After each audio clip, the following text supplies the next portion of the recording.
নমস্কার বন্ধুরা, রুমার হেসেলে সবাইকে স্বাগত। ষষ্ঠী বা অষ্টমীর দিন অনেকের বাড়িতেই দুপুরে লুচি বা পরোটা খেয়ে থাকেন। এছাড়া পুজোর যে কোনো দিন সকালে জলখাবারে বানিয়ে নিতে পারেন মশলা পরোটা আর ভাঙা আলুর তরকারি। যেহেতু এটা পুজো স্পেশাল, তাই সম্পূর্ণ নিরামিষভাবে রেসিপি দুটো শেয়ার করছি। রেসিপি দুটো কেমন লাগলো অবশ্যই জানাবেন, ভালো লাগলে সবার সাথে একটু শেয়ারও করে নেবেন। প্রথমেই বানাবো ভাঙা আলুর তরকারি। তার জন্য কড়াইতে দিয়ে দিলাম 2 টেবিল স্পুন সরষের তেল। আর এই ভাঙা আলুর তরকারিতে যদি তেলের পরিমাণটা একটু বেশি ব্যবহার করা হয় তাহলে তরকারির স্বাদটা ভীষণই ভালো হবে। তেল গরম হয়ে গেলে দিয়ে দেবো 1/2 টিস্পুন গোটা জিরে আর দেবো 2টো ফাটিয়ে নেওয়া শুকনো লঙ্কা। হিং দিয়ে দিলাম 1/4 টিস্পুন।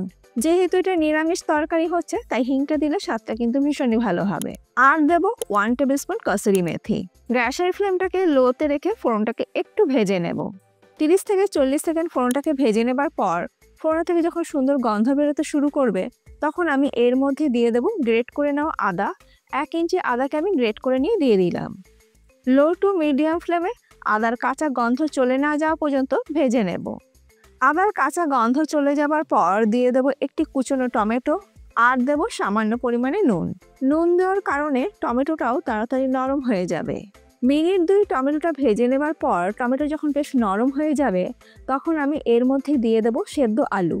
4টি মিডিয়াম সাইজের সেদ্ধ আলু আমি হাত দিয়ে ভেঙে ভেঙে দিচ্ছি। আর আলু একটু আমি বড় বড় টুকরো করেই ভেঙে দেব, যেহেতু এটা ভাঙা আলুর তরকারি। আপনারা অবশ্যই আপনাদের পরিমাণ মতন সেদ্ধ আলু নিয়ে নেবেন। আলু আপনারা ছুরি বা বটি দিয়ে টুকরো টুকরো করেও দিতে পারেন, তবে যেহেতু এটা ভাঙা আলুর তরকারি আমার মনে হয় এইভাবে হাত দিয়ে ভেঙে দিলেই বেশি ভালো হয়। গ্যাসের ফ্লেমটাকে মিডিয়াম টু হাইতে করে দিয়ে ভাঙা আলুর সাথে মশলাটা মিশিয়ে নিয়ে কষিয়ে নেব মিনিট 2 সময় ধরে। আর আলুর টুকরোগুলো কিন্তু অবশ্যই বড় বড় রাখবেন।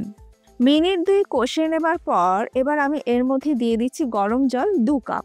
আর এই তরকারিটা একটু ঝোলঝোলি হয়, আর ঝোলঝোল হলেই কিন্তু খেতে ভালো লাগবে। জলটা দেবার পর সব কিছু ভালো করে মিশিয়ে নেবার পর দিয়ে দেবো 1/2 টিস্পুন লাল লঙ্কা গুঁড়ো। হলুদ গুঁড়ো আমি দিয়ে দিলাম 1/2 টিস্পুন। আর দিয়ে দিচ্ছি 1/4 টিস্পুন কাশ্মীর লাল লঙ্কা গুঁড়ো। নুন দিয়ে দিলাম স্বাদ মতন। আবারও সব কিছু একবার ভালো করে মিশিয়ে নিয়ে ঢাকা দিয়ে লো ফ্লেমে রান্না করে নেব। তরকারিটা হতে হতে মশলা পাউডার জন্য আমরা আটা মেখে নেব। একটা বাটির মধ্যে আমি নিয়ে নিলাম 1.5 কাপ পরিমাণে আটা। আপনারা অবশ্যই আপনাদের পরিমাণ মতন আটাটা নিয়ে নেবেন। আর এই মশলা পরোটার জন্য কিন্তু আটা দিয়েই পরোটাটা তৈরি করলে বেশি ভালো হবে ময়দার তুলনায়। আটার মধ্যে দিয়ে দিলাম স্বাদ মতো নুন। 1/2 টিস্পুন জোয়ানকে হাতে একটু ক্রাস্ট করে নিয়ে আমি দিয়ে দিচ্ছি। জোয়ান দিলে পরোটার স্বাদও ভালো হয় আর হজমেরও সাহায্য করে। গোটা জিরে দিয়ে দিলাম 1/2 টিস্পুন। 1/2 টিস্পুন দিয়ে দিলাম রেড চিলি পাউডার। ঝালটা কিন্তু অবশ্যই নিজেদের স্বাদ অনুযায়ী ব্যবহার করবেন।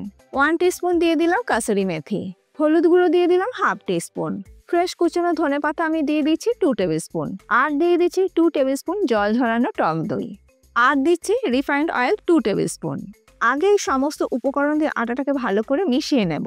তারপরে অল্প অল্প করে জল দিয়ে আটা মেখে নেব।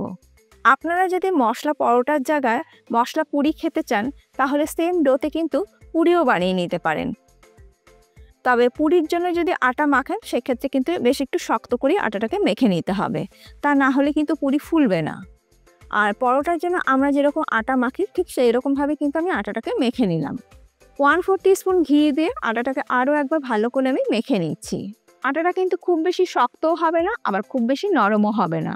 মশলা পরোটার জন্য আটা আমার মেখে নেওয়া হয়ে গেছে। এবার এটাকে ঢাকা দিয়ে আমি রেখে দিচ্ছি। এবার আলুর তরকারিটা দেখে নিই কত দূর হয়েছে। অপরদিকে ভাঙা আলুর তরকারি অলমোস্ট ডান। আর দেখুন ঝোল কিন্তু বেশ ঘন হয়ে গেছে। সব কিছু ভালো করে মিশিয়ে নেবার পর দিয়ে দিলাম 3টে কাঁচা লঙ্কা। আর কাঁচা লঙ্কাগুলো আমি মাঝখান থেকে অর্ধেক করে নিয়ে দিয়ে দিয়েছি। আর দিয়ে দিচ্ছি স্বাদটাকে ব্যালেন্স করার জন্য 1/2 টিস্পুন চিনি। যেহেতু এটা নিরামিষ তরকারি তার জন্য শেষে আমি দিয়ে দিচ্ছি 1 টিস্পুন ঘি। আর এই ভাঙা আলুর তরকারি খেতে কিন্তু দারুণ লাগে, সে আপনি রুটির সঙ্গে খান, পুরির সঙ্গে খান বা পরোটার সাথে খান। আমাদের ভাঙা আলুর তরকারি একদম রেডি। সব শেষে দিয়ে দিলাম ফ্রেশ কুচনো ধনেপাতা। সব কিছু একটু ভালো করে মিশিয়ে দিচ্ছি। আর গ্যাসের ফ্লেমটাকে আমি বন্ধ করে ঢাকা দিয়ে স্ট্যান্ডিং টাইমে আমি রেখে দিচ্ছি। অপরদিকে মশলা পরোটার জন্য কিন্তু আটাটাও সেট হয়ে গেছে। আটাটাকে আরও একবার ভালো করে মেখে নিয়ে লেচি কেটে নেব। যেহেতু আজকে আমি ত্রিকোণ পরোটা তৈরি করছি, তার জন্য রুটি তৈরি করলে যেরকম সাইজের আমরা লেচি কেটে নিই, ঠিক সেই রকমই কিন্তু আমি লেচি কেটে নিচ্ছি। সমস্ত আটার থেকে আমার লেচি কেটে নেবার পর এবার আমি পরোটাটাকে বেলে নেব। একটা লেচি নিয়ে সামান্য একটু তেল লাগিয়ে দিয়ে আমি বেলে নিচ্ছি। আপনারা কিন্তু তেলের পরিবর্তে গুঁড়ো আটা বা ময়দা ছড়িয়েও বেলে নিতে পারেন। আর এই ত্রিকোণ পরোটা বানানো কিন্তু খুবই সহজ। প্রথমে গোল করে রুটির মতন বেলে নেওয়ার পর এটাকে ফোল্ড করে নেব। এটাকে ফোল্ড করে নেওয়ার পর তারপরে আবারও আমি বেলে নিচ্ছি। একটা ত্রিকোণ পরোটা আমার বেলে নেওয়া হয়ে গেছে, আর বাকিগুলো সেম একই প্রসেসে আমি কিন্তু বেলে নেব। এরপর পরোটা আমি ভেজে নেব। অলরেডি তাও আমি একটা গ্যাসে বসিয়ে দিয়েছি। আর প্রথমে কিন্তু তেল বা ঘি দিয়ে ভাজবো না, প্রথমে কিন্তু আগে শুকনো সেঁকে নেব। এক পিঠ সেঁকে নেওয়া হয়ে গেলে উল্টে দেব। উল্টে দেওয়ার পর আরও একটা ত্রিকোণ পরোটা আমি দিয়ে দিলাম। আমি একসাথে দুটো তিনটে পরোটা ভেজে নেব। আপনারা কিন্তু একটা একটা করেও কিন্তু ভেজে নিতে পারেন। গ্যাসের ফ্লেমটাকে মিডিয়ামে রেখে পরোটাগুলোকে আগে শুকনো সেঁকে নেব। প্রত্যেকটা পরোটাকে এপিট ওপিট করে আগে আমি ভালো করে সেঁকে নেব, তারপরে তেল বা ঘি দিয়ে ভেজে নেব। আজকে আমি অল্প পরিমাণে ঘি দিয়ে পরোটাগুলোকে ভেজে নিচ্ছি। আপনারা কিন্তু অবশ্যই তেল দিয়েও ভেজে নিতে পারেন। তবে ঘি দিয়ে যদি পরোটা ভাজা হয় তাহলে সেই পরোটার স্বাদ কিন্তু ভীষণই ভালো হয়। আর আমি খুব বেশি ঘিয়ের ব্যবহার করছি না, অল্প পরিমাণে ঘি দিয়ে আমি পরোটাগুলোকে ভেজে নিচ্ছি। মিডিয়াম ফ্লেমে উল্টে পাল্টে আমি তিনটে পরোটাকে একসাথে ভেজে নিচ্ছি। মিডিয়াম ফ্লেমে উল্টে পাল্টে পরোটা তিনটে আমার খুব ভালো করে ভেজে নেওয়া হয়ে গেছে। এবার আমি তুলে নিচ্ছি। আজকে আমার এই সহজ পদ্ধতিতে তৈরি করা সম্পূর্ণ নিরামিষ ভাঙা আলুর তরকারি আর মশলা পরোটার রেসিপি আপনাদের কেমন লাগলো অবশ্যই জানাবেন। ভালো লাগলে বাড়িতে তৈরি করুন আর ফিডব্যাকটা কিন্তু অতি অবশ্যই দিতে ভুলবেন না। আজ তাহলে এই পর্যন্ত, আবার দেখা হবে নতুন কোনো ভিডিওর সাথে। ভালো থাকবেন, সুস্থ থাকবেন, ধন্যবাদ।